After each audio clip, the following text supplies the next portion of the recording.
Hi all. അപ്പോൾ ദാ ഇന്ന് നമ്മളുടെ കോഴിക്കോട്ടെ പെരുന്നാളായിരുന്നു കേട്ടോ. അപ്പോൾ എനിക്ക് വീഡിയോസ് ഇടാൻ കുറച്ച് ലേറ്റ് ആയിപ്പോയി. ഇന്നലെ ഇടണമെന്ന് കരുതിയതാണ്, പക്ഷെ പറ്റിയില്ല കേട്ടോ.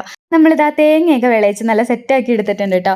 ഇത് നമ്മൾ നാട്ടിൽ നിന്ന് കൊണ്ടുവന്ന പത്തിരിപ്പൊടിയാണ്. ഇത് വെച്ചിട്ടാട്ടോ നമ്മൾ ചെയ്യാൻ പോകുന്നത്. അപ്പോൾ നാട്ടിൽ നിന്ന് നമ്മൾ കുറച്ച് ഐറ്റംസ് ഒക്കെ നമ്മൾ പൊടികളും കാര്യങ്ങളൊക്കെ കൊണ്ടുവരുമല്ലോ, അത് കൂട്ടത്തിൽ നമ്മൾ കൊണ്ടുവന്നതാണ്. അപ്പോൾ അതാ പൊടി നല്ല കുഴച്ച് നല്ല സെറ്റാക്കി തന്നിട്ടുണ്ട് ഇച്ചിന്ന് നേരത്തെ വന്നു കേട്ടോ. അപ്പോൾ ആളെനിക്ക് നല്ല ചൂടുവെള്ളം ഒഴിച്ച് കുഴച്ചൊക്കെ തന്നു. എനിക്ക് അതൊക്കെ ഇത്തിരി ബുദ്ധിമുട്ടുള്ള കാര്യങ്ങളാണ്, നമ്മളിത് ചെയ്യാറില്ലല്ലോ. വീട്ടിലാവുമ്പോൾ നമുക്കൊന്നും അറിയണ്ട, അമ്മമാരുണ്ടല്ലോ എല്ലാം ചെയ്തു തരാം. നമുക്ക് കഴിക്കുന്ന നേരത്തൊന്ന് ചെന്നിരുന്നാൽ മതി. അപ്പോൾ അതാ ഇപ്പോൾ എനിക്ക് ഹെൽപ്പ് ചെയ്യാൻ ഇച്ഛയുണ്ട് കേട്ടോ. ഞങ്ങൾ രണ്ടുപേരും കൂടിയാണ് ചെയ്തത്. പിന്നെ നമുക്കൊരാഗ്രഹമല്ലേ ഇതൊക്കെ ചെയ്യണമെന്നുള്ളത്. അപ്പോൾ ഞങ്ങൾ രണ്ടുപേരും കൂടി കുറച്ച് ബുദ്ധിമുട്ടിയാണെങ്കിലും ഞങ്ങളത് ഒരു വിധം ചെയ്തെടുത്തു കേട്ടോ. അപ്പോൾ നമ്മളുടെ ഇങ്ങനത്തെ ഒരു അച്ചുണ്ടായതുകൊണ്ട് കുറച്ച് ഷേപ്പ് അച്ചിലും കൂടി ചെയ്തെടുത്തു. കാരണം ആ ബോൾസ് പിടിച്ച് കുറേ ടൈം കളയണ്ടല്ലോ എന്ന് കരുതി.